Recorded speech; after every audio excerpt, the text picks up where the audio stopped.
Good evening all of you, good evening. तो जैसा कि आप सभी बच्चों को पता है कि आज आपकी कक्षा 10 की जो है पहली क्लास लगी हुई है और इस क्लास में हम लोग क्या क्या पढ़ेंगे, तो गणित विषय जो है पढ़ने वाले हैं। तो आपको भी पता है कि पहला क्लास जो होता है बहुत ही महत्वपूर्ण होता है। तो हम यहाँ पे कुछ छोटी छोटी और जरूरी बातों को ध्यान में रखेंगे कि हमें डेली जो लाइव क्लासेस होंगी उनमें किन किन बातों का हमें ध्यान रखना है। तो पहली बात कि आपकी क्लासेस जो है अवंती के द्वारा जो है ली जाती हैं और आप जिस क्लास में पढ़ते हो उस क्लास का विशेष नाम है न्यू प्रोग्राम। ठीक है। और इसमें हम क्या क्या सीखने वाले हैं, तो न्यू में क्या सीखेंगे, ये न्यू क्या है। सिंपल सी बात, ये न्यू है क्या। देखिए, जैसा यहाँ पे लिखा है कि वह कंसेप्ट पढ़ाए जाएंगे जो विद्यार्थियों के गणित के कंसेप्ट समझने के लिए पता होने चाहिए। इसका क्या मतलब है, जैसे आप लोग 10th क्लास में हो, ठीक है, और आप लोग 10th क्लास में हो तो हमें 10th क्लास की मैथ समझने के लिए अगर हमें क्लास 7th की चीजें चाहिए, 8 की चाहिए, 9 की चाहिए, यानी क्लास 7th 8 9th की अगर कंसेप्ट आपको नहीं आते हैं तो क्लास 10th की मैथ जो है आपको नहीं आती है। इसीलिए यहाँ पे उन कंसेप्ट को भी पढ़ाया जाएगा जो आपको क्लास 10th के लिए जानना जरूरी है और साथ में क्लास 10th को भी पढ़ाया जाएगा। यानी कि क्लास 7 8 9 10 को कंबाइन करके एक ऐसी चीजें पढ़ाई जाएंगी जिससे आपका बेसिक भी क्लियर हो और आपके क्लास 10th में जो एग्जाम्स होने वाले हैं बोर्ड में वो भी आपका क्लियर हो और अच्छे से अच्छा मार्क्स आए। ठीक है। दूसरी बात कि इससे क्यों हम कर रहे हैं, तो इससे आप ऑनलाइन क्लासेस करना जो है आप सीख जाओगे। गणित विषय का दैनिक जीवन में क्या उपयोग है ये आप सीखोगे। गणित में रुचि बनाने के लिए कई बच्चों का जो है बचपन से ही एक ये मिसकंसेप्शन बन जाता है माइंड में कि गणित विषय मुश्किल होता है, थोड़े से डाउट होते हैं और बच्चे पूछ नहीं पाते हैं या कोई क्लियर नहीं करता है तो उनको ये लगने लगता है कि मैथ जो है टफ सब्जेक्ट है।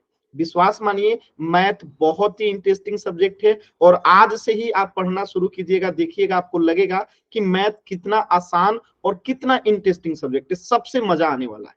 ठीक है। तो ये हो गया। और ये कैसे क्लासेस होंगी, तो आप सभी बच्चों को पता है कि आपकी क्लासेस जो है गूगल मीट पे ली जाएंगी और आपकी क्लासेस सप्ताह में 3 दिन ली जाएंगी।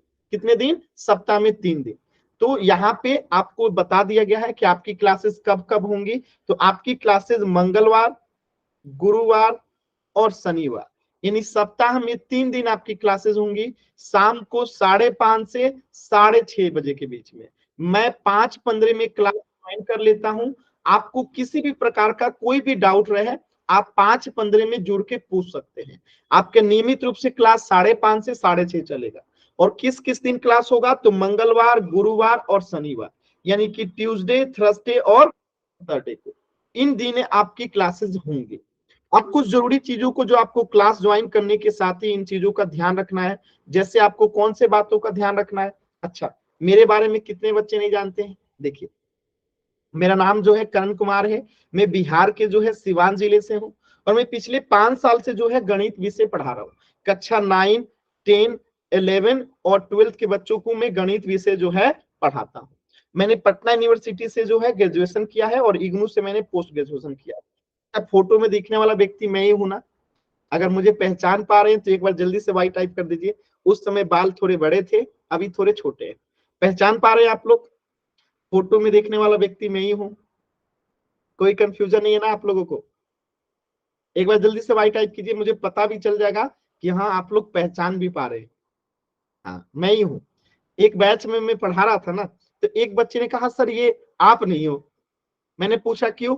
तो सर अभी आपका हेयर स्टाइल अलग है, उस समय अलग था। ठीक है। तो हेयर स्टाइल पे नहीं ज्यादा फर्क पड़ता है। ठीक है, मैं ही हूँ। ठीक है। चलिए, मजाक कर रहा हूँ, मैं ही हूँ। ठीक है। और मेरा नाम जो है करण कुमार है। ठीक है। चलिए, अब जब भी आप क्लास ज्वाइन करोगे ना तो आपको कुछ चीजों को ध्यान रखना पड़ेगा।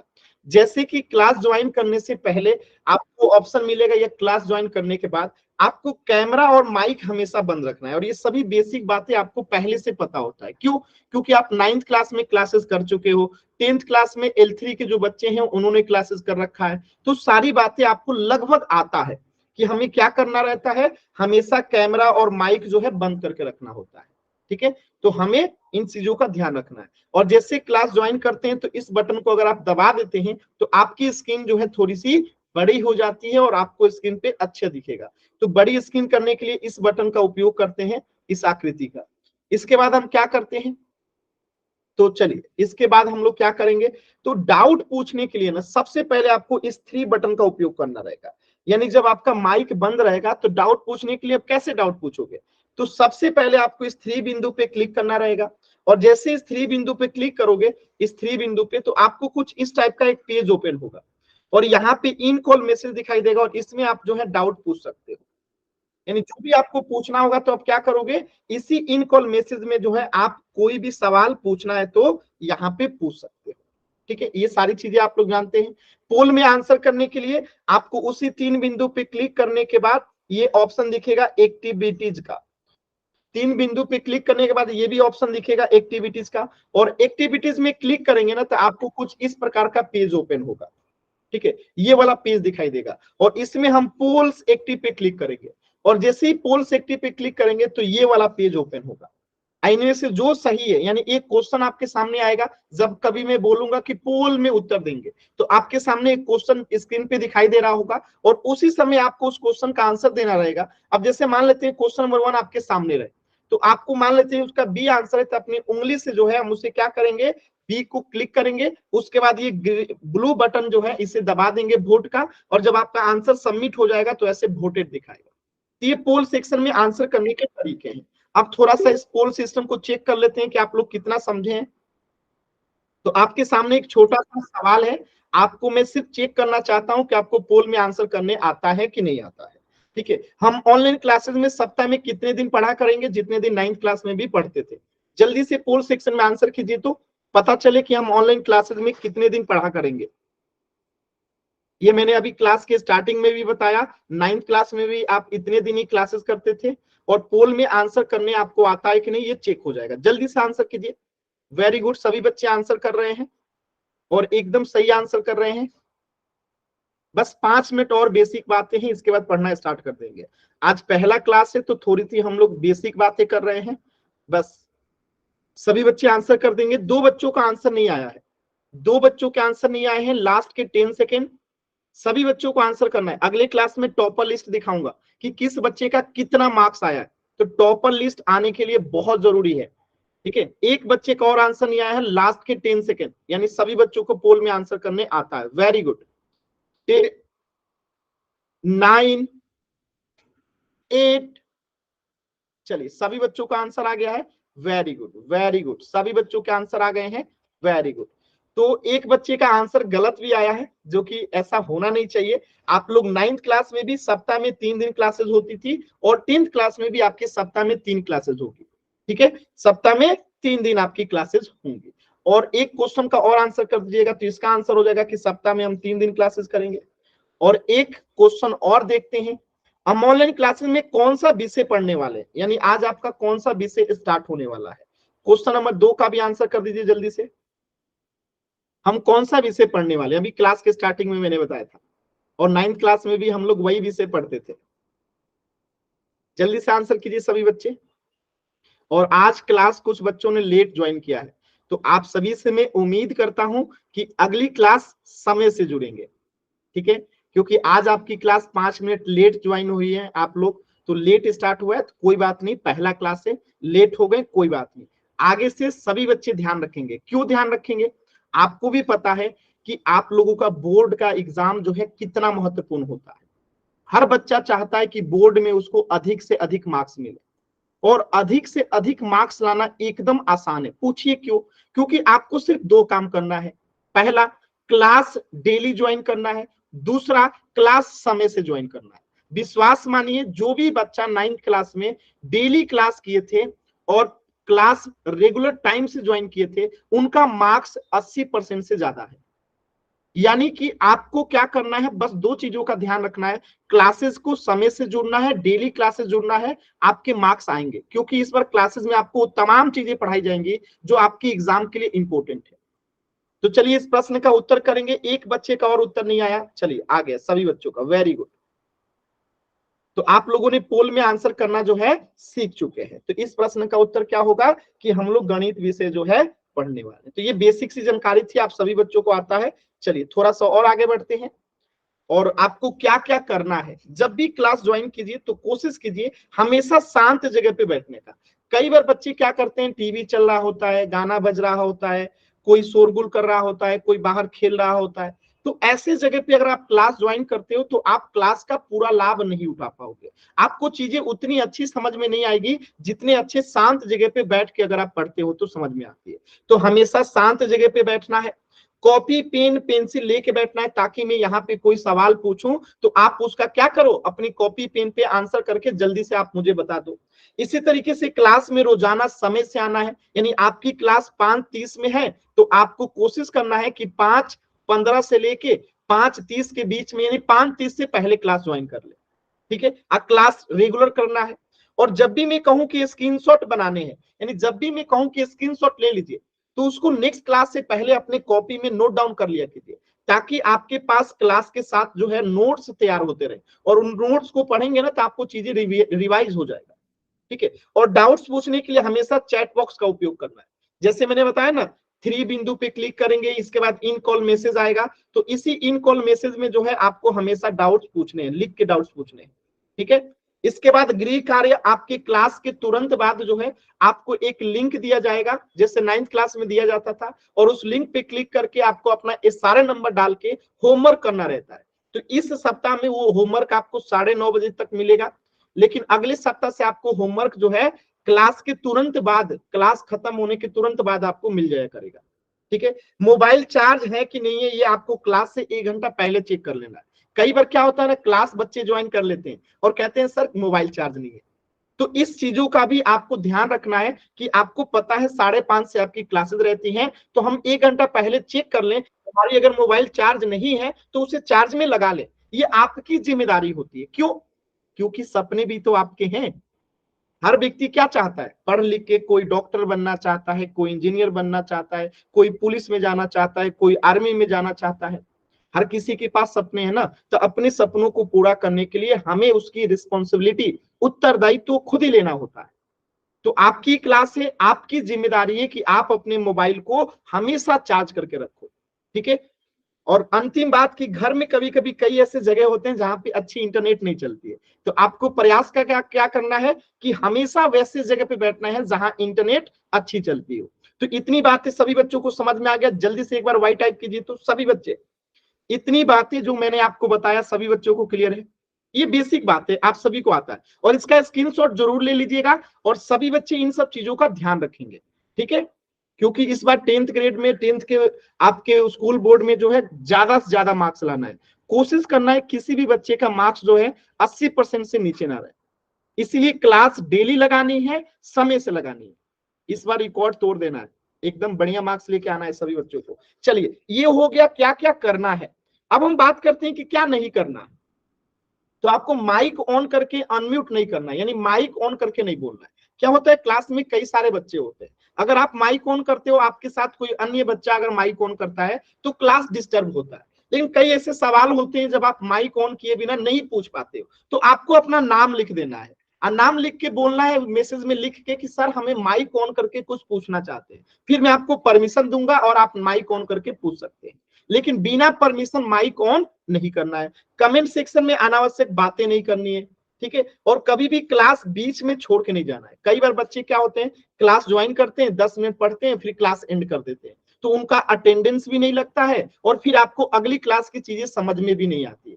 जो आज की क्लास में नहीं पढ़ेंगे तो क्या अगली क्लास समझ में आएंगी? दिक्कत होगी। इसलिए क्लास बीच में नहीं छोड़ना है। और जब कभी आपको किसी भी प्रकार का डाउट रहता है तो डाउट को पूछना है, डाउट को मन में नहीं रखना है कि अरे कोई नहीं, क्या पूछेंगे, कोई क्या सोचेगा, कैसा लगेगा सर को। कुछ नहीं, जरूर पूछिएगा, मेरा काम है आपको बताना। तो जब भी डाउट है पूछना है, डाउट नहीं रखना है। चलिए, तो ये बेसिक बातें थी जिनको आपको ध्यान में रखना है। अब हम क्लास को स्टार्ट करते हैं। तो ये मुझे लगता है कि सभी बच्चों की ये तमाम बातें समझ में आ गई होगी, और आपको ये सारी बातें पहले से पता थी। कितने बच्चों को पहले से पता था? जल्दी से एक बार सभी बच्चे अपना अपना नाम टाइप करेंगे। अब हम लोग क्लास को स्टार्ट करते हैं, ताकि आप लोगों का नाम पता चल जाए मुझे। Komal very good, Anis very good, सभी बच्चे, Kanika, Jaya very good, Ritika very good, Kritika very good, Rahul, बहुत अच्छा। तनु, वेरी गुड, बहुत ही अच्छा। बाकी बच्चे रिस्पॉन्स जल्दी से कर देंगे अपना नाम। Neha, very good, very good, बहुत अच्छा। तो सभी बच्चों के नाम मुझे धीरे धीरे याद हो जाएंगे, ऐसे में नाम लिख के रख लूंगा और आप लोग के नाम से ही मैं बुलाने का आपको कोशिश करूंगा। तो अभी कुछ दिनों तक जब तक आपके नाम मुझे याद नहीं हो जाते हैं, तब तक मैं आपके जो नाम यहाँ पे शो हो रहे हैं उसी नाम से मैं पुकारूंगा, लेकिन आप लोग का नाम भी मुझे याद हो जाएगा, चिंता नहीं करना है। चलिए ठीक है। तो आपके 10th क्लास का पहला चैप्टर है वास्तविक संख्या, रियल नंबर। तो रियल नंबर को पढ़ने से पहले हमें कुछ बेसिक चीजें आनी जरूरी है। ठीक है, कुछ बेसिक चीजें आनी जरूरी है। जैसे कि आपने अभी तक 9th क्लास में कई प्रकार के संख्याओं को पढ़ा होगा, तो आज तक आपने बहुत सारी संख्याओं के बारे में पढ़ा होगा।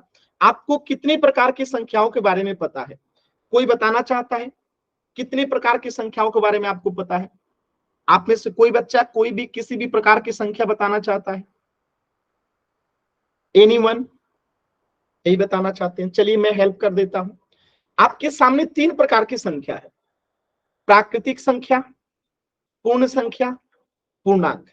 अब इन तीनों के बारे में आपने 9th क्लास में पढ़ रखा है और 10th क्लास में L3 के बच्चे भी, जो लेवल 3 के बच्चे हैं, वो पढ़ चुके हैं।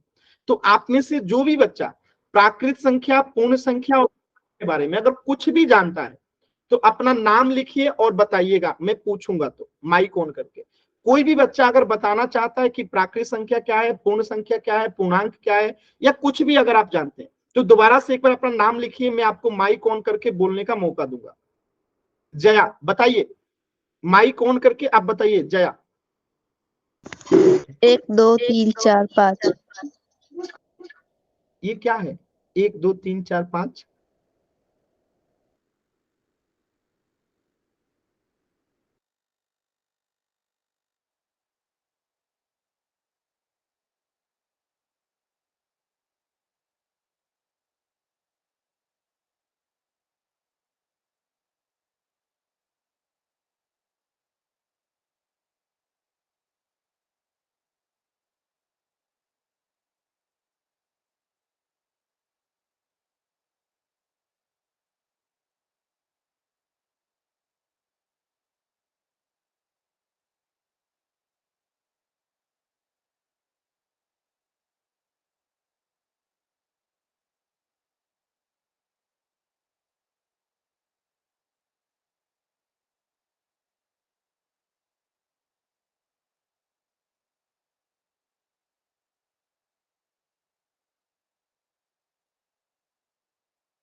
थोड़ा सा क्लास में 1 मिनट के लिए रुक जाइएगा, थोड़ा सा टेक्निकल प्रॉब्लम था, बस 1 मिनट रुके रहिएगा।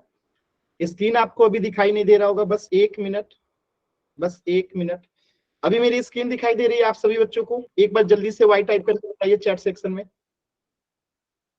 सभी बच्चे एक बार वाई टाइप करके बताएंगे स्क्रीन में सब कुछ, क्लास में सब कुछ नॉर्मल हो गया?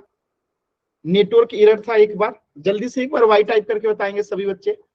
सब कुछ ठीक है, एकदम क्लियर है? Very good. क्लास में थोड़ा सा नेटवर्क चला गया था, और ऐसा अगर कभी इन फ्यूचर कभी होता है तो आपको शोरगुल नहीं करना है, परेशान नहीं होना है।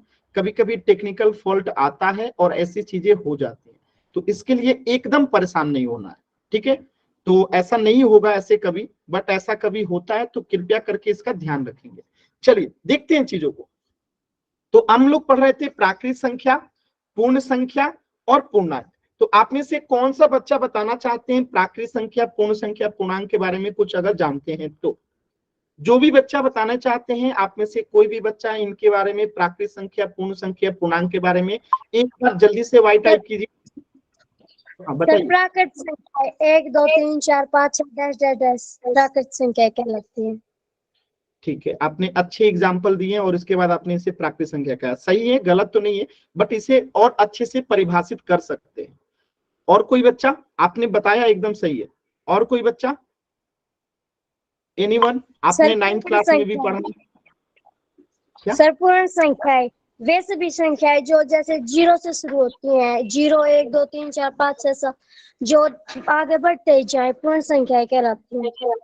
Very good, very good. जैसे आपने प्राकृत संख्या बताया वैसे ही आपने पूर्ण संख्या भी एकदम सही बताया।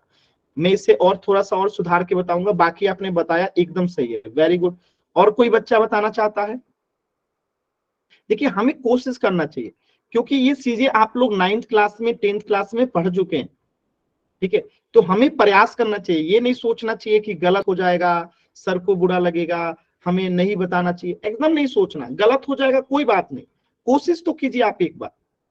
और कोई बच्चा? देखिए सभी बच्चों ने 9th क्लास में क्लासेस लगाई हुई हैं, यानी सभी बच्चों को प्राकृत संख्या, पूर्ण संख्या, पूर्णांक के बारे में आता है, बट आप नहीं बता रहे हो, यानी कि आप हिचकिचा रहे हो, यानी आपको लग रहा है कि कहीं गलत हो जाएगा, बोले ना बोले। अरे कोई बात नहीं, गलत हो जाएगा कोई बात नहीं, आप कोशिश तो कीजिए। चलिए एक बार कोशिश कीजिए, सभी बच्चे अपना अपना नाम बताइए जल्दी से, जिनको बताना है एक बार जल्दी से नाम बताइए अपना, जो बताना चाहते हैं इनके बारे में, जल्दी से बताइए। कोशिश कीजिए एक बार, एक कोशिश तो कीजिए, कोशिश कीजिए, पहला क्लास है, कोशिश कीजिए। मैं 5 सेकंड का समय देता हूं, जो भी बच्चा इनके बारे में बताना चाहता है, प्राकृत संख्या, पूर्ण संख्या, पूर्णांक के बारे में, वो अपना नाम कमेंट सेक्शन में जल्दी से टाइप कर देंगे। 5 सेकंड का समय है। 5 4 3 2 1। चलिए कोई बच्चा नहीं बताना चाहता है, यानी आपको इसके बारे में नहीं पता है। चलिए जल्दी से इन तीनों के बारे में समझ लेते हैं। तो मैं इसको अगर कहूं प्राकृत संख्या को, तो जैसे रितिका ने बताया एकदम सही बताया, बट मैं इसे परिभाषित करता हूं, तो मैं इसे कैसे कहूंगा? यानी जिन संख्याओं के द्वारा गिनने का काम किया जाता है, काउंट करने का काम किया जाता है, उसे प्राकृत संख्या कहते हैं। जैसे एक एग्जाम्पल से समझते हैं, मैं आपसे पूछूं कि मेरे हाथों में कितनी उंगलियां हैं, तो आप इसे कैसे काउंट करोगे? कहोगे 1 2 3 4 5 6 7 8 9 10, ऐसे काउंट करोगे और कहोगे सर के हाथ में 10 उंगलियां। ठीक, हाथों में 10 उंगलियां है, यानी आपने जिन संख्याओं के मदद से मेरी उंगलियों को काउंट किया, वही संख्या प्राकृत संख्या कहलाती है। और जब आप गिनती की शुरुआत कर रहे थे, मेरे हाथों की उंगली की शुरुआत कर रहे थे गिनना, तो कहां से प्रारंभ कर रहे थे? 1 से, यानी कि गिनती 1 से प्रारंभ होती है, और गिनती की संख्याओं को ही प्राकृत संख्या कहते हैं, यानी कि प्राकृत संख्या भी 1 से प्रारंभ होता है। 1 के बाद 2, 2 के बाद 3, 3 के बाद 4, 4 के बाद 5, 5 के बाद 6, 6 के बाद 7, इसमें हम +1 करते जाएंगे, हमें अगली प्राकृत संख्या मिलता जाएगा। 7 में 1 जोड़ेंगे 8, अगली प्राकृत संख्या। 8 में 1 जोड़ेंगे 9, अगली प्राकृत संख्या। 9 में 1 जोड़ेंगे 10, अगली प्राकृत संख्या। 10 में 1 जोड़ेंगे 11, अगली प्राकृत संख्या। 11 में 1 जोड़ेंगे 12, अगली प्राकृत संख्या। तो अब मेरा एक सवाल है, अगर आपसे कोई पूछे कि रात के समय आसमान में जो तारे दिखाई देते हैं, क्या उसे काउंट करके बता सकते हैं कि कितनी उसमें तारे होते हैं? रात के समय आसमान में अगर आपसे कोई कहे कि आसमान में कितने तारे हैं, तो क्या उसे कोई काउंट कर सकता है? अगर कर सकता है तो वाई टाइप कीजिए, नहीं कर सकता तो एन टाइप कीजिए, जल्दी से सभी बच्चे बताएंगे। नहीं कर सकता ना, तो यानी कि गिनती का कभी अंत नहीं होगा। जब आप रात में आसमान में दिखने वाले तारों को काउंट नहीं कर सकते हो, यानी कि अनगिनत, जिसे हम काउंट नहीं कर सकते, इतनी तारे होते हैं। तो इसी प्रकार जब गिनती का कभी अंत नहीं होगा, यानी कि प्राकृत संख्या का भी कभी अंत नहीं होगा, ये बढ़ते जाएगा। 7 में 1 जोड़ दो 8, 8 के बाद 9, 9 के बाद 10, 10 के बाद 11, 11 के बाद 12, 12 के बाद 13, 13 के बाद 14, 14 के बाद 15, 15 के बाद 16, ऐसे आगे बढ़ते जाएगा, कभी अंत नहीं होगा।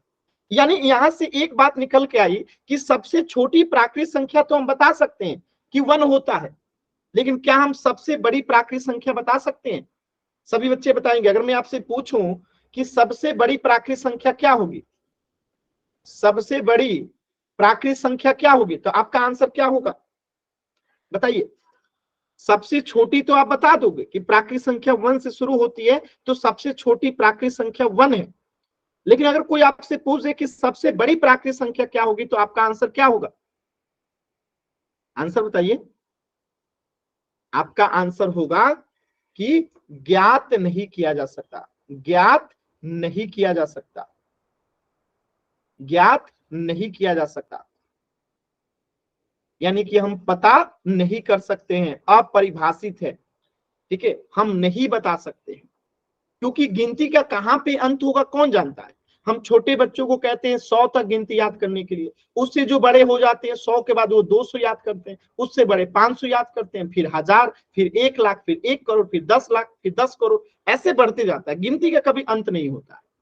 आसमान में तारे गिनने की बात आएगी तो कोई 1 लाख गिनेगा, कोई 2 लाख, कोई 10 लाख, कोई 20 लाख, कोई 30 लाख, जिसकी जितनी क्षमता गिनती जाएगा, कभी गिनती अंत नहीं होगा। तो ये हो गया प्राकृत संख्या। अब देखिए पूर्ण संख्या क्या होता है। तो जैसे प्राकृत संख्या अपने 1, 2, 3, 4, 5, 6, 7 ये सब प्राकृत संख्या है ना। इसी प्राकृत संख्या में अगर हम जीरो को शामिल कर देते हैं, यानी कि गिनती की संख्याओं में जब जीरो को शामिल कर देते हैं तो वो पूर्ण संख्या बन जाता है। यानी कि प्राकृत संख्या और पूर्ण संख्या में क्या अंतर है? सिर्फ एक जीरो का अंतर है। यानी कि प्राकृत संख्या के संग्रह में अगर हम जीरो को शामिल कर दें तो वो पूर्ण संख्या बन जाता है। तो अगर आपसे कोई पूछे कि प्राकृत संख्या पूर्ण संख्या में क्या अंतर होता है, तो एक शून्य का अंतर होता है। शून्य पूर्ण संख्या होता है लेकिन प्राकृत संख्या नहीं होता है, सिर्फ इतना ही अंतर होता है। बाकी जो भी संख्या जैसे 1, 2, 3, 4, 5, 6, 7, 8, 9, 10 कभी अंत नहीं होगा। जैसे 1, 2, 3, 4, 5 इसका कभी अंत नहीं होगा। तो वो सभी संख्याएं जो पूर्ण संख्या है वो प्राकृत संख्या भी होती हैं, बस जीरो को छोड़ के। यानी जीरो एकमात्र ऐसी पूर्ण संख्या है जो कि पूर्ण संख्या तो है लेकिन प्राकृत संख्या नहीं। जीरो के अलावा सभी पूर्ण संख्या प्राकृत संख्या भी है और सभी प्राकृत संख्या पूर्ण संख्या भी है, लेकिन जीरो एकमात्र ऐसी पूर्ण संख्या है जो कि पूर्ण संख्या ही है, प्राकृत संख्या नहीं है। ये बात क्लियर है सभी बच्चों को? एक बार जल्दी से वाई टाइप कर दीजिए। ये बात क्लियर है सभी बच्चों को? क्लियर है? तो ठीक इसी प्रकार अगर मैं आपसे पूछूं कि सबसे छोटी पूर्ण संख्या कौन सी होगी, सबसे छोटी पूर्ण संख्या बताइए तो, सबसे छोटी पूर्ण संख्या कौन सी होगी? सभी बच्चे बताएंगे। क्या हो जाएगा? जीरो हो जाएगा, क्योंकि पूर्ण संख्या कहां से शुरू हो रहा है? जीरो से। प्राकृत संख्या कहां से शुरू हो रहा है? 1 से। ठीक है, तो सबसे छोटी पूर्ण संख्या जीरो हो गया, सबसे छोटी प्राकृत संख्या 1 हो गया, सॉरी सबसे छोटी प्राकृत संख्या 1 हो गया, सबसे छोटी पूर्ण संख्या 0 हो गया। और मैं क्या फिर से पूछूं, अगर सबसे बड़ी पूर्ण संख्या तो बता पाएंगे आप?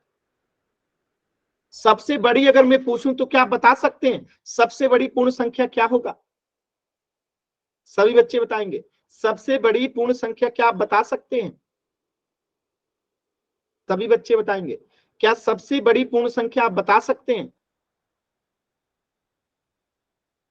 नहीं बता सकते। तो हम क्या लिखेंगे कि ज्ञात नहीं किया जा सकता, यानी कि अपरिभाषित है, यानी सबसे बड़ी पूर्ण संख्या नहीं बता सकते। ठीक है, अब मैं आपसे पूछता हूं पूर्णांक क्या होता है। तो जैसे आपने पूर्ण प्राकृत संख्या में जीरो को शामिल कर लिया तो पूर्ण संख्या बन गया, ठीक वैसे ही पूर्ण संख्या में, ये पूर्ण संख्या है ना जी, ये पूर्ण संख्या है। इसी पूर्ण संख्या में जब हम ऋणात्मक संख्याओं को जोड़ देते हैं, जैसे -1, -2, -3, -4, -5, ये ऋणात्मक संख्याएं जब मिल जाती हैं पूर्ण संख्या में तो पूर्णांक हो जाता है। क्या बातें समझ में आई सभी बच्चों को? यानी कि प्राकृत संख्या गिनती की संख्याओं को कहते हैं। गिनती कहाँ शुरू होती है? 1 से। तो 1 2 3 4 5 6 7 अनंत तक, अनगिनत तक, तो उसे प्राकृत संख्या। और जब प्राकृत संख्या में ही जीरो को शामिल कर लेते हैं तो वो पूर्ण संख्या बन गया। जीरो का अंतर है 0 1 2 3 4 5 6 7 8 9 10, वो सब पूर्ण संख्या है। आज जब पूर्ण संख्या के संग्रह में ऋणात्मक संख्या, ऋणात्मक का मतलब क्या होता है? यानी जो जीरो से छोटा हो, जीरो से छोटा हो, जैसे कि -1 -2 -3 -4 -5, ये सब जीरो से क्या है? छोटे। तो जब निगेटिव नंबर्स को भी हम क्या करते हैं? पूर्ण संख्या में जोड़ देते हैं तो वो बन जाता है पूर्णांक। क्लियर है सभी बच्चों को? एक बार सभी बच्चे बताएंगे। क्लियर है सभी बच्चों को? वाई टाइप करके एक बार सभी बच्चे बताएंगे। ये आपने 9th क्लास में भी पढ़ा होगा, लेकिन आप लोगों ने, एक भी बच्चे ने सही आंसर नहीं किया, इसलिए मुझे दोबारा से ये बतानी पड़ी। ठीक है, अब मैं आपसे 2-3 छोटे छोटे सवाल पूछूंगा, उन सबका आपको आंसर करना है, क्योंकि मैंने तो बता दिया। अब आपको पहला क्वेश्चन का आंसर करना है कि प्रथम 5 प्राकृत संख्या कौन सी होगी। प्रथम 5 प्राकृत संख्या बताइए सभी बच्चे।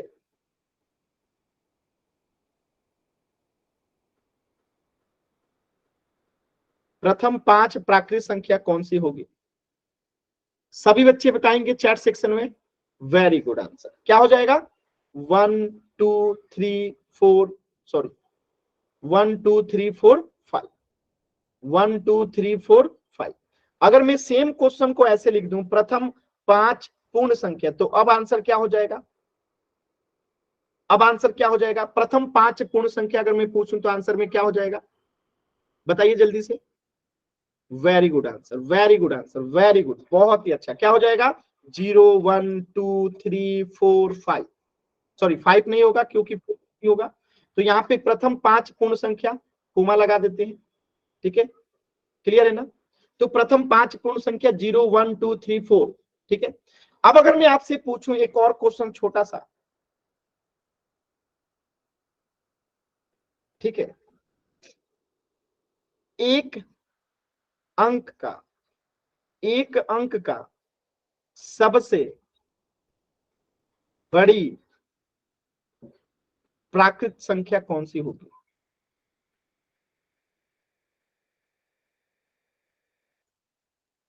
एक अंक का सबसे बड़ी प्राकृत संख्या कौन सी होगी?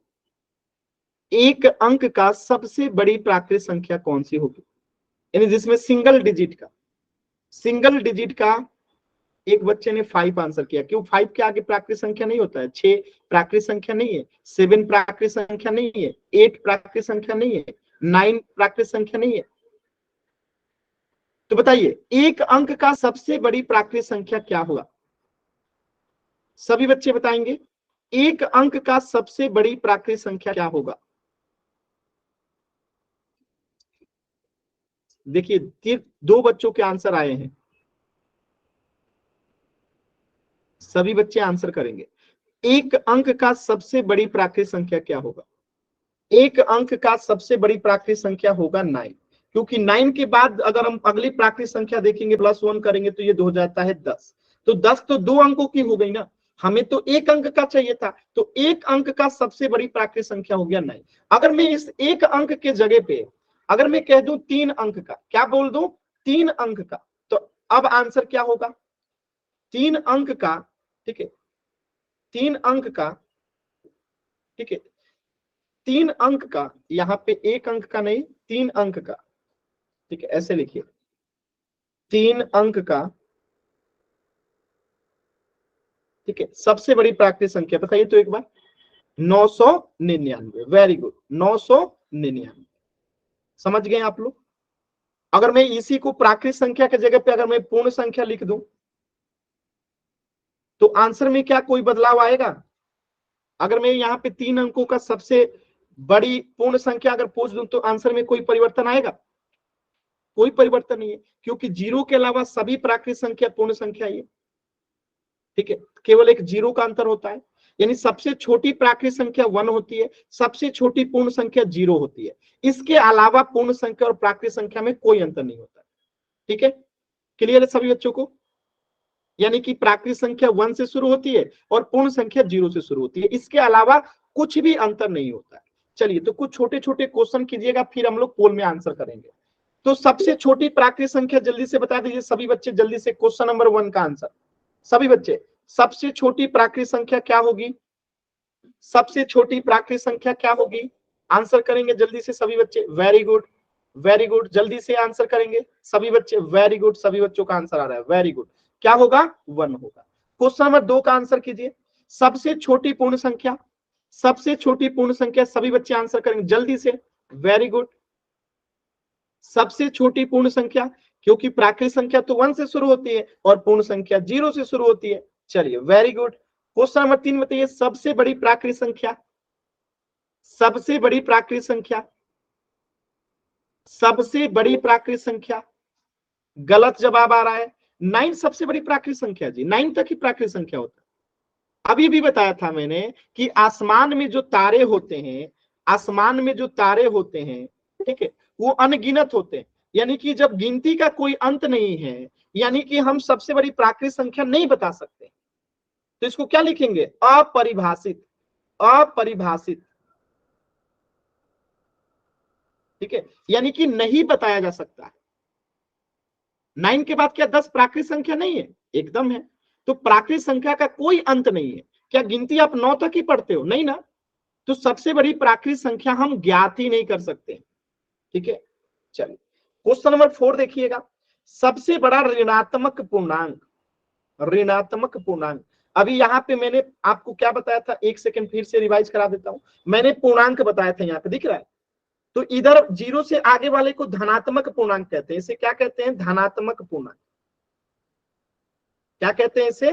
धनात्मक पूर्णांक। जो 0 से बड़ा है उसे धनात्मक पूर्णांक, और जो 0 से छोटा है जैसे कि -1, -2, ये ऐसे दोनों तरफ अनगिनत तक बढ़ेगा, इधर भी अनगिनत तक, तो इसे ऋणात्मक पूर्णांक कहते हैं,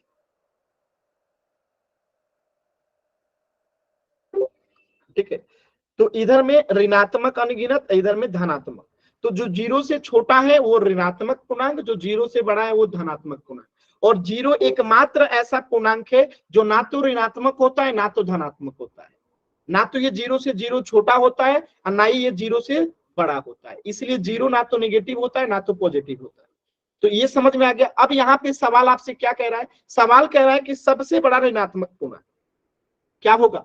सबसे बड़ा ऋणात्मक पूर्णांक, सबसे बड़ा ऋणात्मक पूर्णांक तो हम नहीं निकाल सकते, अपरिभाषित होगा। क्यों?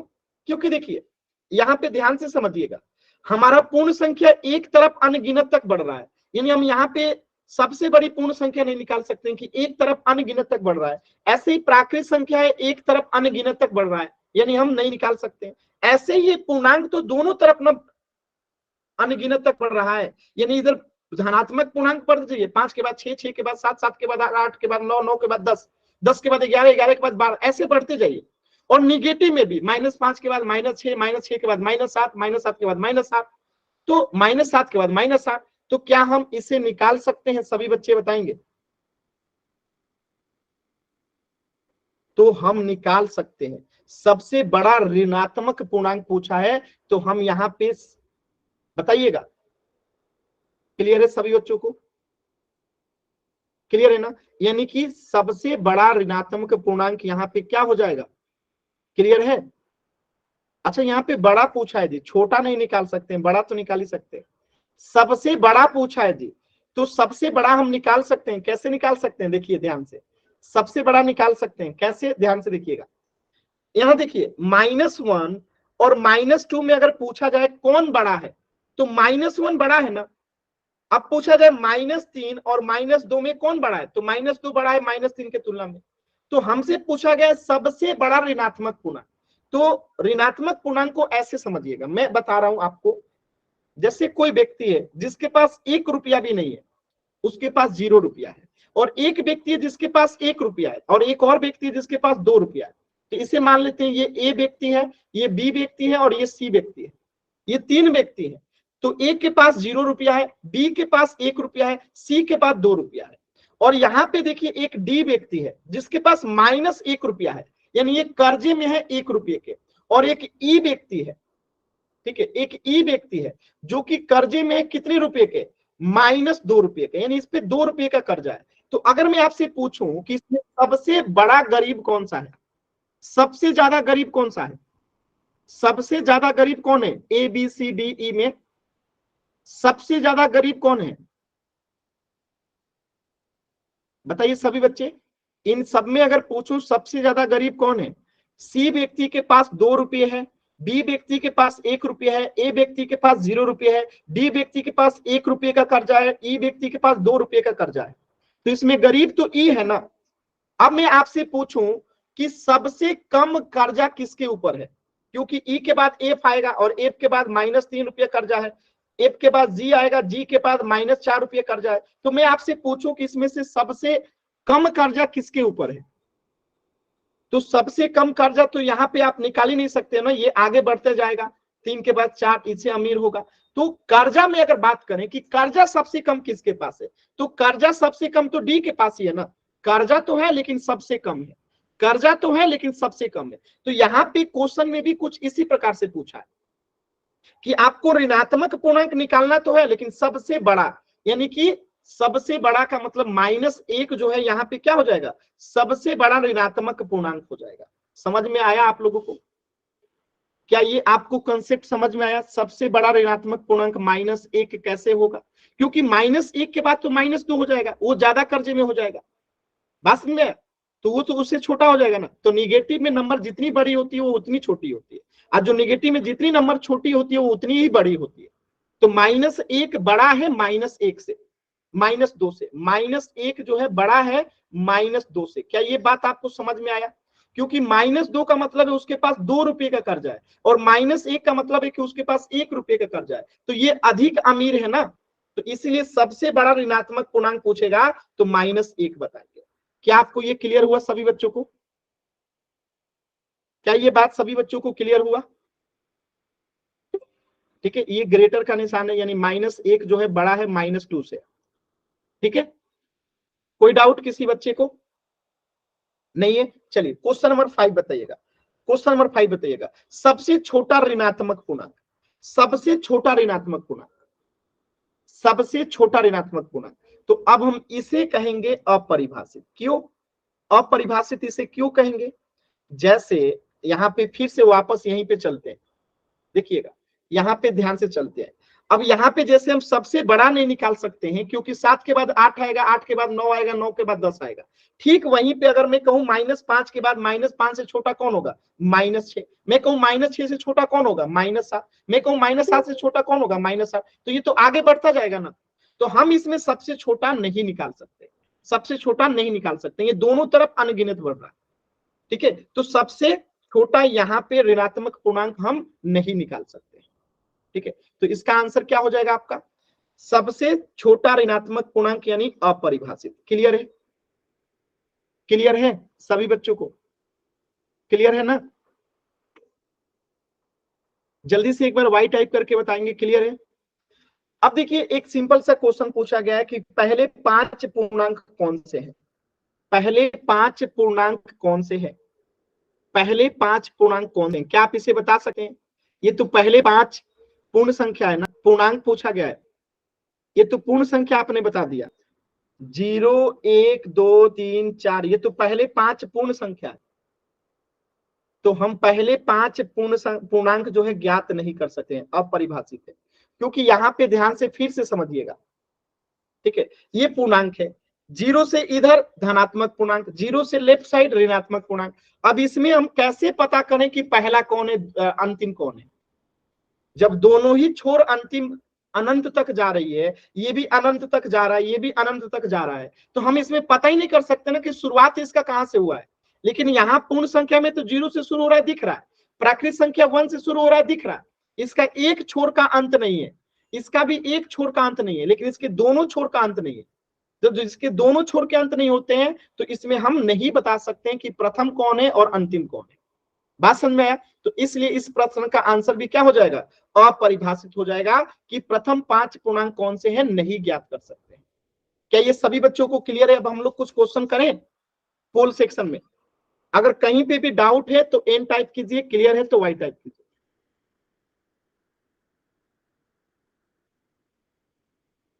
सभी बच्चों को क्लियर है तो एक बार वाई टाइप कीजिए। अब हम पोल सेक्शन में क्वेश्चन करेंगे जल्दी से। सभी बच्चे अगर डाउट है तो माइक ऑन करके भी पूछ सकते हैं, अपना नाम लिख के भी माइक पूछ सकते हैं, एन टाइप करके भी पूछ सकते हैं। क्लियर है ना? चलिए पोल सेक्शन में एक छोटा सा क्वेश्चन कीजिएगा जल्दी से। पहला क्वेश्चन आपके सामने है, एकदम आसान सा क्वेश्चन। इनमें से कौन सी पूर्ण संख्या है? पूर्ण संख्या अभी अभी आपने पढ़ा था प्राकृत संख्या, पूर्ण संख्या, याद आ रहा है? पहले प्राकृत संख्या आपने पढ़ा था, फिर पूर्ण संख्या पढ़ा था, फिर पूर्णांक पढ़ा था। तो जल्दी से बताइएगा इनमें से एक ही ऐसी संख्या है जो कि पूर्ण संख्या है, एक ही इसमें से संख्या ऐसी है जो कि पूर्ण संख्या है। बताइए इनमें से कौन सी संख्या पूर्ण संख्या है? सभी बच्चे बताएंगे जल्दी से।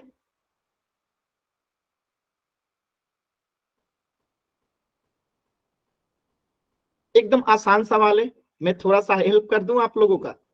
पूर्ण संख्या जहां से शुरुआत होता है, देखिए मैंने इतना हेल्प कर दिया आप लोगों को। पूर्ण संख्या जहां से स्टार्ट होता है वही आंसर है, ठीक है।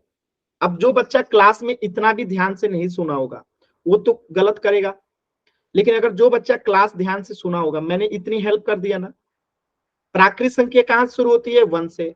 पूर्ण संख्या कहां से शुरू होती है बताइए आपको, तो बस आंसर करना है। एकदम इजी क्वेश्चन, जल्दी से कीजिए। मैंने आपका हेल्प कर दिया, देखिए करना नहीं चाहिए था, लेकिन ये आपका आज पहला क्लास है, पहला क्वेश्चन है, तो मैं क्या चाहता हूं कि आप सभी का सही हो जाए, ठीक है। आप सभी पोल में आंसर करें और आपका जो है सही हो पहला क्वेश्चन सभी बच्चों का, इसीलिए मैंने थोड़ा सा हेल्प, ठीक है। चलिए लास्ट के 10 सेकेंड है, लास्ट के 10 सेकेंड है। अभी भी मैं देख पा रहा हूं 3 बच्चों के आंसर नहीं आए। लास्ट के 10 सेकेंड है। प्रीति आप बार बार हाथ वाला बटन ना दबाइए। लास्ट के 10 सेकेंड है, एक बच्चे का और आंसर नहीं आया है। 10, 9, 8, 7, 6, 5, 4, 3, 2, 1। देखिए मैंने इतना हेल्प किया, इसके बाद भी 2 बच्चों के आंसर गलत हो गए। देखिए आप लोग ध्यान से चीजों को नहीं सुनते हो। मैंने क्या बताया था? गिनती की संख्याओं को प्राकृत संख्या कहते हैं। 1, 2, 3, 4, 5 डैश डैश, ये क्या होता है? प्राकृत संख्या होता है। क्यों? क्योंकि गिनती 1 से शुरू होती है और ये प्राकृत संख्या होता है। और गिनती की संख्याओं में ही जब जीरो को शामिल कर देते हैं, 0, 1, 2, 3, 4, 5 डैश डैश, तो ये क्या बन जाता है? पूर्ण संख्या। अब बताइए गिनती में कहीं पे भी 1/2 आता है, 3.5 आता है, -6 आता है? गिनती में कभी आपने देखा है 1/2, 1/5, 4/5? गिनती में कभी आप बट्टा का यूज करते हो? गिनती में कभी आप दशमलव का उपयोग करते हो? गिनती में कभी आप -6 का उपयोग करते हो? नहीं करते हो। तो गिनती की संख्याओं को प्राकृत संख्या कहते हैं, और प्राकृत संख्या में केवल 0 को जोड़ देते हैं तो वो पूर्ण संख्या है। यानी कि गिनती की संख्याओं में जब 0 को शामिल कर लेते हैं वही तो पूर्ण संख्या है। तो यहाँ पे आपको सामने दिख रहा था कि ये क्या है? 0 जो है पूर्ण संख्या है, क्योंकि सबसे छोटी पूर्ण संख्या 0 ही है, तो आंसर हो गया ऑप्शन बी। बताइए इसके बाद भी 2 बच्चों के आंसर आए गलत। मैंने इतना हेल्प किया कि आपका पहला क्वेश्चन गलत ना हो, कोई बात नहीं, दूसरा क्वेश्चन गलत नहीं होना चाहिए। चलिए तो इस प्रश्न का उत्तर क्या हो जाएगा? Option B. क्लियर है ना सभी बच्चों को? जल्दी से एक बार वाई टाइप कीजिए, दूसरा क्वेश्चन करते हैं। सभी बच्चे एक बार जल्दी से वाई टाइप कीजिए, डाउट नहीं है तो, अगर डाउट है तो एन टाइप कीजिएगा, ठीक है। चलिए दूसरा क्वेश्चन करते हैं। क्वेश्चन नंबर 2 एकदम ध्यान से कीजिएगा, बहुत ही आसान क्वेश्चन है। क्वेश्चन नंबर 2, 2 अंकों की सबसे बड़ी प्राकृत संख्या क्या होगी? आप देखते ही आंसर करोगे। 2 अंकों की सबसे बड़ी प्राकृत संख्या, आंसर कीजिए। 2 अंकों की सबसे बड़ी प्राकृत संख्या, यानी गिनती की सबसे बड़ी प्राकृत संख्या। प्राकृत संख्या का मतलब क्या है? गिनती की संख्या। तो गिनती की सबसे बड़ी प्राकृत संख्या जो 2 अंकों की हो, कौन सी होती है? गिनती की सबसे बड़ी प्राकृत संख्या, गिनती की सबसे बड़ी 2 अंकों की प्राकृत संख्या, या प्राकृत संख्या कहिए या गिनती की संख्या कहिए, 2 अंकों का होना चाहिए, सबसे बड़ा होना चाहिए। बार बार हाथ का बटन नहीं दबाना है। प्रीति नाम से जो बच्ची है, बार बार आप हाथ का बटन दबा रहे हो, नहीं दबाना है। ठीक है,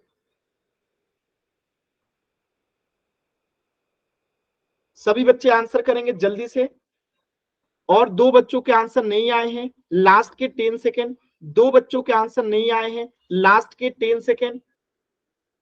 देखिए टॉपर लिस्ट में अगले क्लास में दिखाऊंगा, और मैं चाहता हूं कि आप में सभी बच्चे टॉप करें। लास्ट के 10 सेकेंड। 10, 9, 8, 7, 6, 5, 4, 3, 2, 1। देखिए एक बच्चे का आंसर नहीं आया, बाकी जितने बच्चों का आंसर आया एकदम सही है। तो गिनती की 2 अंकों की यानी सबसे बड़ी संख्या जो है 99 है, क्योंकि 99 के बाद अगली प्राकृत संख्या क्या होगी? 100। और 100 क्या हो जाएगी? 3 अंकों की सबसे छोटी प्राकृत संख्या हो जाएगी। ठीक है, तो हमें 2 अंकों की सबसे बड़ी पूछा था, तो 99 हो जाएगा। तो इस प्रश्न का उत्तर हो गया ऑप्शन बी। आगे बढ़े जल्दी से। चलिए अब थोड़े से आपको हम प्राकृत संख्या और पूर्ण संख्या को कैसे जोड़ते घटाते हैं तो आप सभी बच्चों को आता है। चलिए जल्दी से कुछ क्वेश्चंस करते हैं कि प्राकृत संख्या को कैसे जोड़ते घटाते हैं, तो ये सभी बच्चों को आता है। चलिए पहले क्वेश्चन का आंसर कीजिए जल्दी से सभी बच्चे। पहले क्वेश्चन का आंसर क्या आएगा? सभी बच्चे जल्दी से आंसर करेंगे, ये सभी बच्चों को आता है। तो इसको 1 मिनट में समाप्त करते हैं। सभी बच्चे करेंगे 7099 को 1909 के साथ जोड़ेंगे। उम्मीद है कि सभी बच्चों को जोड़ना आता है, क्योंकि 9th क्लास में ये सारी चीजें आपको आती है, मुझे भी पता है। तो जल्दी से इसका आंसर कर दीजिए कि आगे बढ़े हम लोग। 7099 में 1909 को जोड़ना है। जोड़ के जल्दी से आंसर बताइए सभी बच्चे, फिर पोल में क्वेश्चन करेंगे जल्दी से। चलिए तो मैं इसको कर देता हूं जल्दी से आप लोग कीजिएगा। 7099 में 1909 को हम लोग जोड़ेंगे तो क्या आएगा? देखिएगा क्या आएगा, एकदम आराम से करते हैं। सभी बच्चे आंसर कीजिए। देखिए एक बच्चे का आंसर आया, यानी आपको जोड़ने नहीं आ रहा है, सिर्फ एक बच्चे का आंसर आया जी। एक ही बच्चे को जोड़ आता है, बाकी बच्चों को नहीं आता।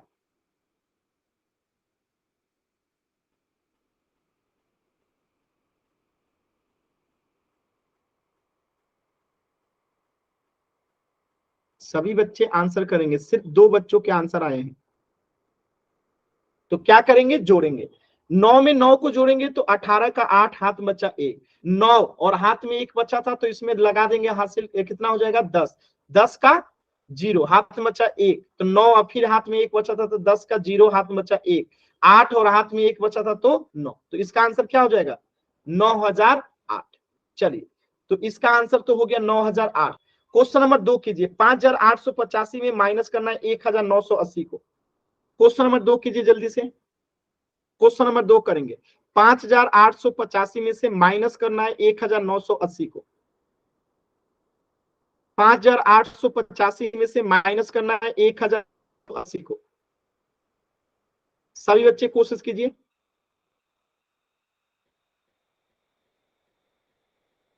Very good answer. तो 5885 में से माइनस करना है 1980 को। तो 5 में से 0 गया 5, ठीक है। 8 में से 8 गया 0, 18 में से 9 गया 9, और 4 में से 1 गया 3, तो कितना आ जाएगा? 3905। एकदम सही आंसर है। चलिए तो मैं इसको मिटा देता हूं, ठीक है। इसका हो गया 3905, इसका हो गया 9008। तो मैं इसको लिख देता हूं यहाँ पे आ गया 3905, और इसका कितना आया था जी? 9008। ठीक है, चलिए इसको कीजिए क्वेश्चन नंबर 3 को जल्दी से। क्वेश्चन नंबर 3 को कीजिए। क्वेश्चन नंबर 3 को करेंगे सभी बच्चे।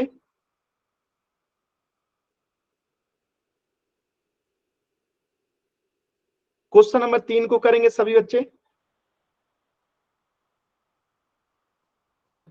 तो जोड़ना है 1799 में जोड़ना है 1790 को। देखिए तो 9 में 0 जोड़ेंगे 9, 9 में 9 जोड़ेंगे 18 का 8, 7 में 7 जोड़ेंगे 14 और 1 जोड़ेंगे तो 15 का 5, 1 1 2 और 1 3, यानी 3589। वेरी गुड, एकदम सही आंसर 3589। इसे भी मिटा देते हैं। चलिए अंतिम क्वेश्चन कर दीजिए जल्दी से। 5687 में से 5687 में से कितना माइनस करना है? 1190 को माइनस कीजिए जल्दी से सभी बच्चे। इसके बाद पोल में क्वेश्चन करेंगे, जल्दी से कीजिए। इसके बाद पोल में क्वेश्चन करेंगे, जल्दी से आंसर कीजिए। तो देखिए 7 में से 0 गया 7, 8 में से 9 नहीं जाएगा तो ये हासिल देगा, 18 में से 9 गया 9, यहां बचा 5, 5 में से 1 गया 4, यहां बचा 5, 5 में से 1 गया 4, यानी कितना आंसर आ जाएगा? 4497। क्लियर है सभी बच्चों को? आता है सभी बच्चों को जोड़? चलिए एकदम सही आंसर भी किए आप लोगों ने, वेरी गुड। अब देखते हैं, अब ये क्वेश्चन है, मैं आपसे पूछूं कि 356 जो है 540 से कितना छोटा है।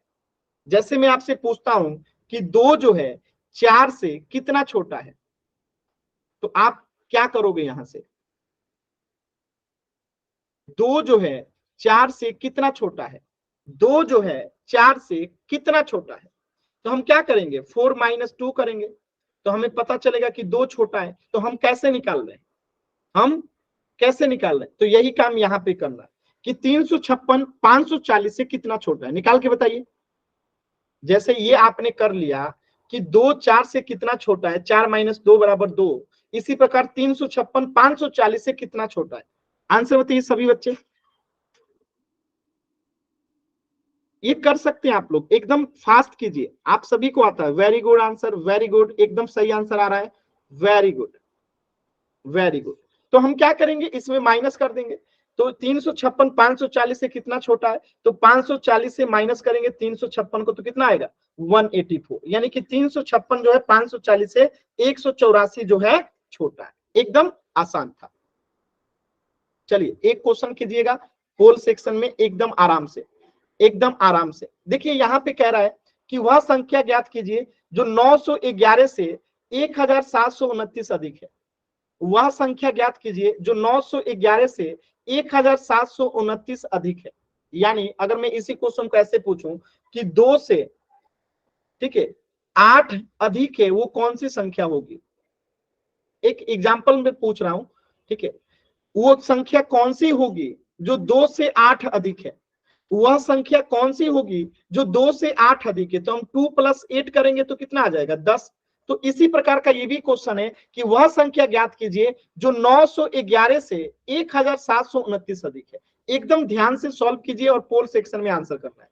आंसर कहां करना है? पोल सेक्शन में। सभी बच्चे सॉल्व करेंगे, पोल सेक्शन में आंसर करना है। एकदम आराम से सॉल्व कीजिए सभी बच्चे।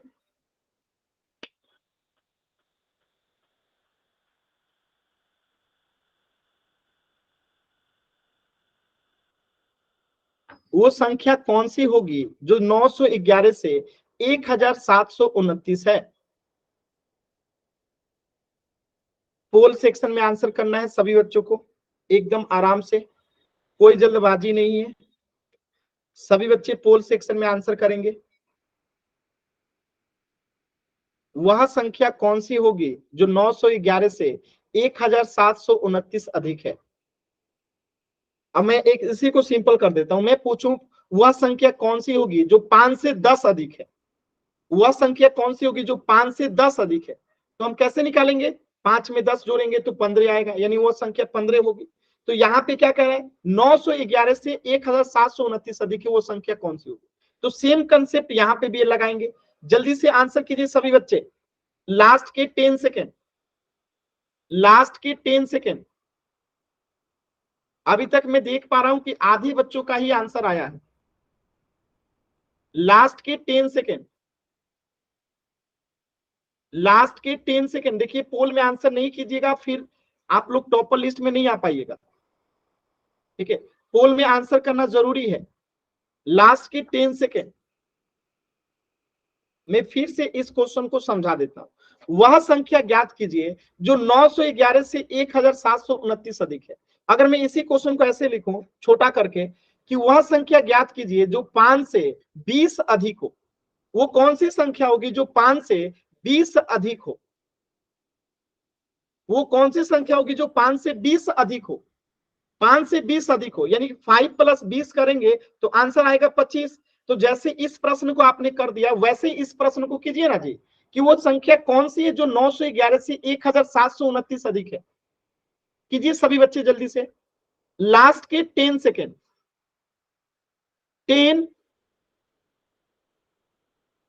9, 8, 7, 6, 5, 4, 3, 2, 1।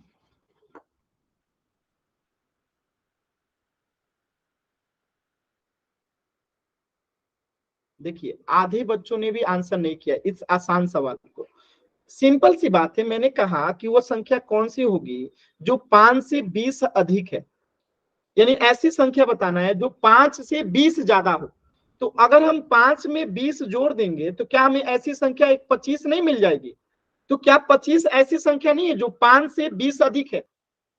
क्या ये 25 ऐसी संख्या नहीं है जो 5 से 20 अधिक है ना? तो हमने इन दोनों को जोड़ दिया तो आ गया ना। तो यहाँ पे भी 911 को अगर हम जोड़ देंगे, ठीक है, 1729 में तो कितना आ जाएगा? 2640। यानी कि 911 से 1729 अधिक संख्या कौन सी है? 2640। तो आंसर क्या हो जाएगा? Option A. क्लियर है सभी बच्चों को? आधे बच्चों ने ही आंसर किया था। देखिए अगर आप ऐसे करोगे आंसर तो आप कभी टॉपर लिस्ट में नहीं आओगे। तो टॉपर लिस्ट में आने के लिए पोल में आंसर करना जरूरी है, ठीक है। तो इस प्रश्न का उत्तर हो जाएगा ऑप्शन ए। मैं एक और प्रश्न दे रहा हूं और सभी बच्चे पोल में आंसर जरूर करेंगे। देखिए पोल में आंसर करना बहुत जरूरी है क्योंकि एकदम आसान सवाल है, अगर आप तब भी पोल में आंसर नहीं करते हो तो फिर दिक्कत हो जाएगी। कीजिए सभी बच्चे, क्वेश्चन नंबर 4 एकदम आसान सवाल है, सभी बच्चे कोशिश कीजिए। अभी तो घटाना है जी, आराम से घटाइए और पोल सेक्शन में आंसर कीजिए। देखिए घटाओ में भी जल्दबाजी में बच्चे गलत करते हैं, तो जल्दबाजी मत कीजिएगा नहीं तो गलत हो जाएगा।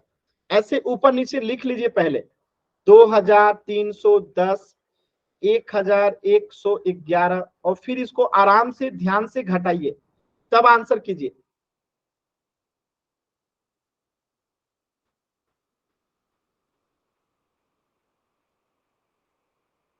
पोल सेक्शन में आंसर करना है।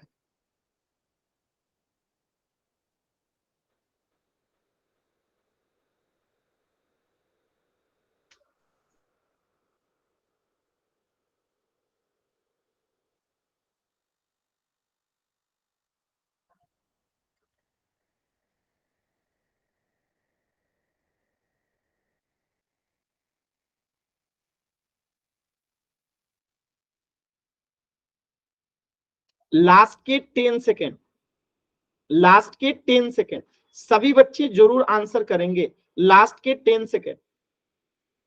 10, 9, 8, 7, 6, 5, 4, 3, 2, 1।